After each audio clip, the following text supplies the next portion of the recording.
by Kate Disher, Rachel Longo, and Kaylee Bryan. Seasonal patterns create differences in each location. Peru receives about 100 inches per year, whereas parts of Brazil only receive 70 inches and also experience a distinct dry season. The Brazil nut tree has adapted a very thick shell to keep moisture inside of it, and rainfall is mostly affected by location and evaporation. The Amazon rainforest receives about 12 hours of sunlight a day, and the sunlight tends to be very intense because of the angle that the rainforest lies at with the sun, which is roughly a 90-degree angle. Because of this, the plants develop red leaves instead of green to reflect the sun and to prevent the plant from burning up, because they will burn up in the rainforest without proper protection. And the green forest effect created by the heavy tree canopy and the intense sunlight causes lethargy in people or animals who are not yet acclimated to the environment. The top 2 inches of the soil contain about 99% of the available nutrients. The rest is deep but lack nutrients like potassium and phosphorus, which generally come from rock sources.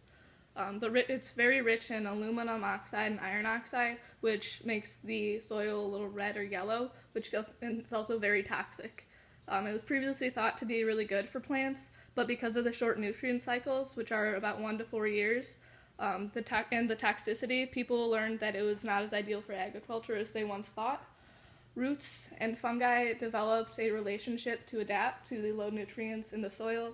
The fungi attaches to the roots and increases the nutrient uptake efficiency. It can also help trees resist drought and disease. Plants provide sugar and shelter to fungi. Hey, this is the water cycle of the Amazon rainforest with the small water cycle displaying only the components of the Amazon rainforest, and the big water cycle showing the Atlantic Ocean's relationship with the water in the Amazon rainforest. Because of its position on the equator, the Amazon rainforest does not have a clear, dry, or rainy season. The plants of the Amazon have to protect themselves from the scorching 12 hours of sunlight a day, so they release water, which in turn forms clouds and eventually leads to precipitation. Winds from the north and south that combine at the equator, called trade winds, also bring moist air to the Amazon from the Atlantic Ocean.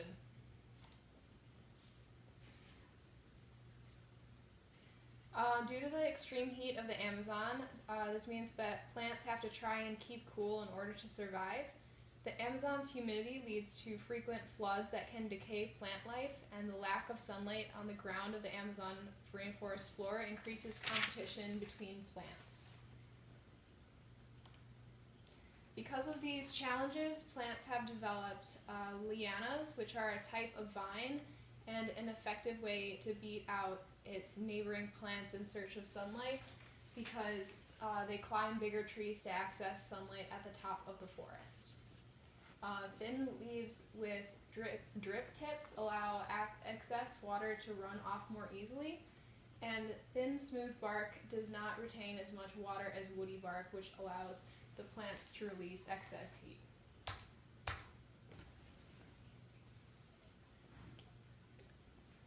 There's an estimated 6,000 jaguars in the Peruvian Amazon. The population is stable and growing in Peru because of conservation efforts, but it's falling elsewhere due to deforestation and real estate growth.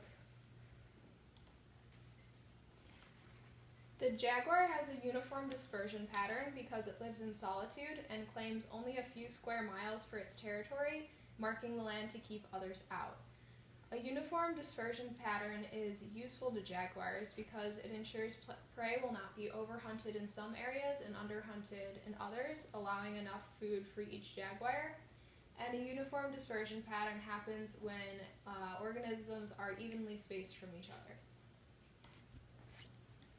R strategists reproduce rapidly and numerously, while K strategists reproduce slower and fewer. Jaguars are generally K strategists,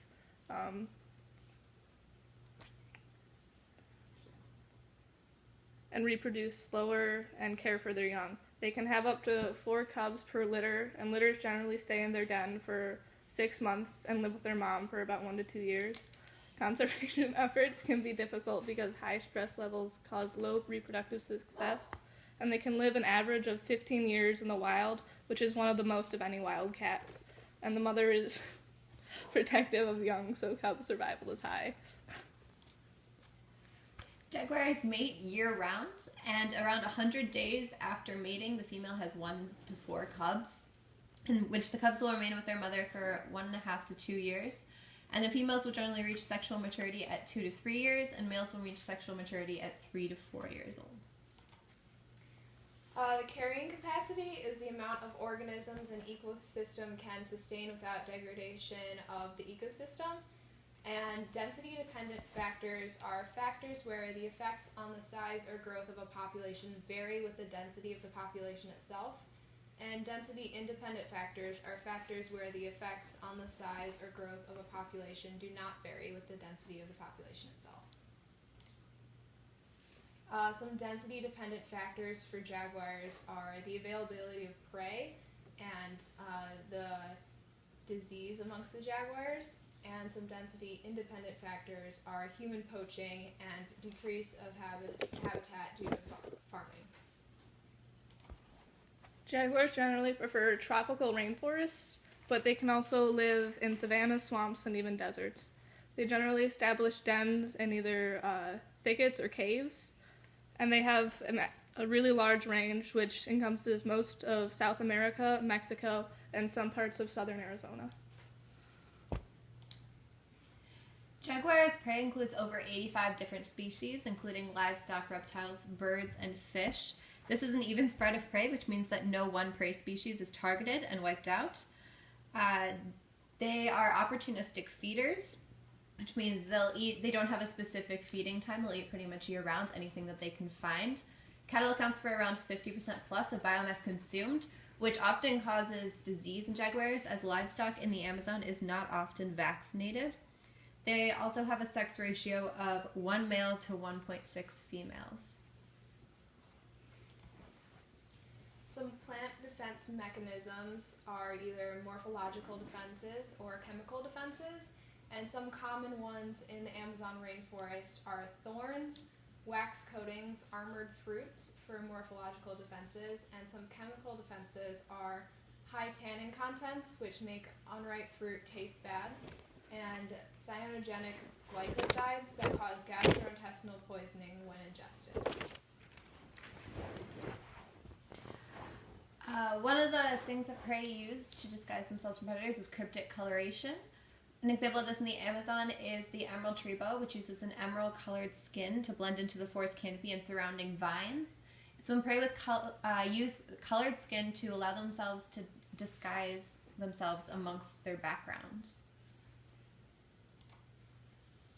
An example of betasin mimicry is the Colitis aeriatus mimics a stinging wasp. It's when prey use the same coloration as a poisonous or dangerous species in order to fool predators.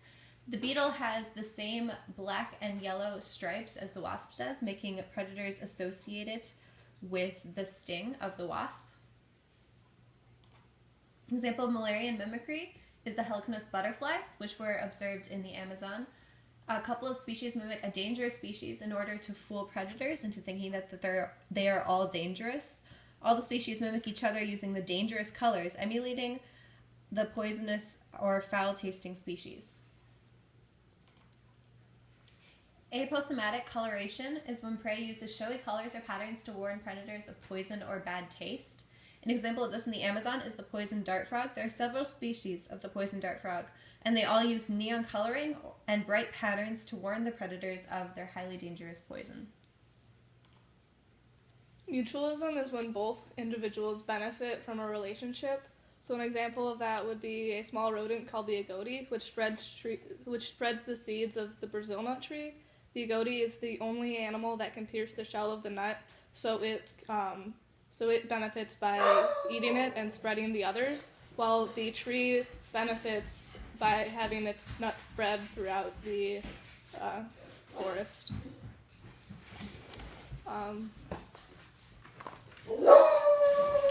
Commensalism is when one individual benefits, the other is not hindered, and nor does it benefit.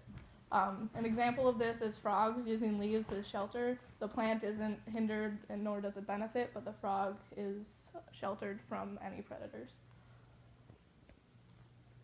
Parasitism is when one individual benefits at the expense of another. So an example of this is the strangler fig.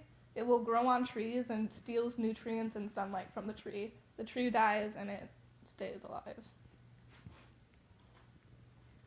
The cycling of the water cycle in the Amazon rainforest is composed of trade winds, water vapor from the sea, and plant evaporation that provide the input water of the cycle. This water turns into clouds and precipitation, which provides the output of the cycle, and high water levels provide copious resources to sustain an abundant plant life within the Amazon rainforest. Diffusion, cell respiration, and combustion of fuels provide the carbon for photosynthesis, which in turn provides carbon for animals to consume within the carbon cycle.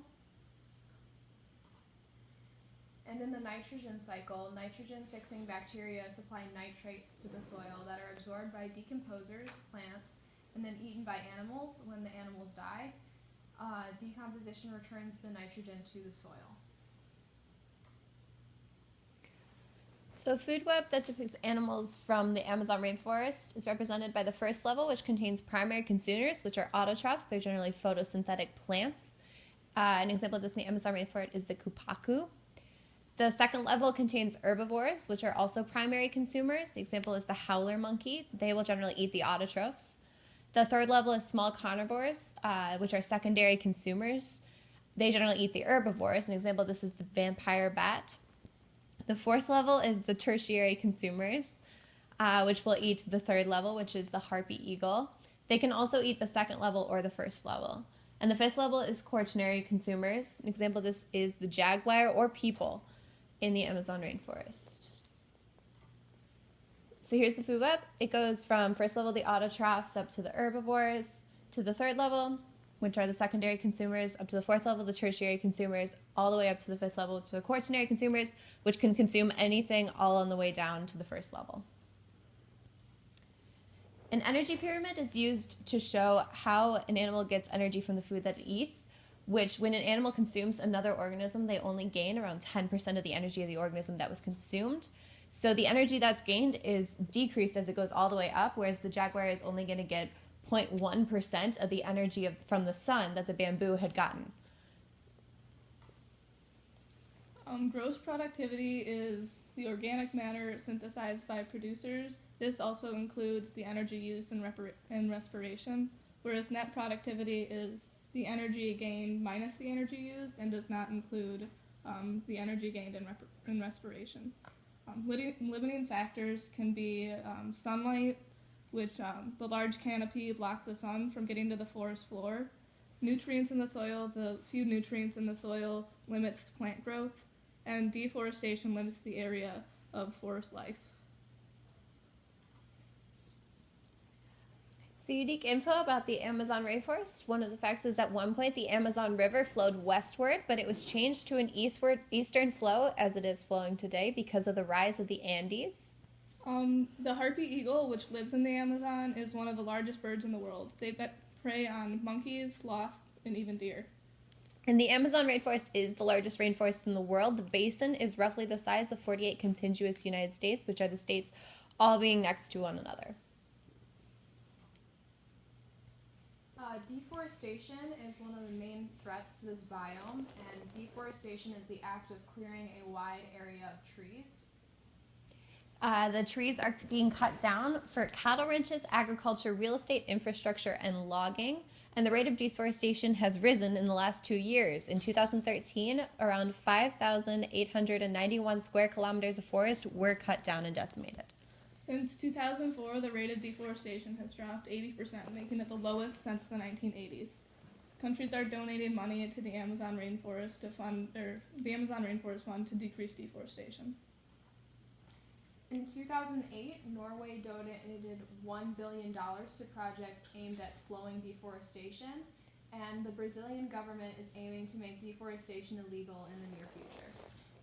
It is the hope that as long as the Brazilian economy continues to rise, the rate of deforestation will drop, as it has showed an inverse relationship in the past, and that increasing agricultural technology could decrease deforestation as farmland will become more efficient, using cycling crops or trying to make growing easier so that they don't have to cut down more areas of the forest. There are sources.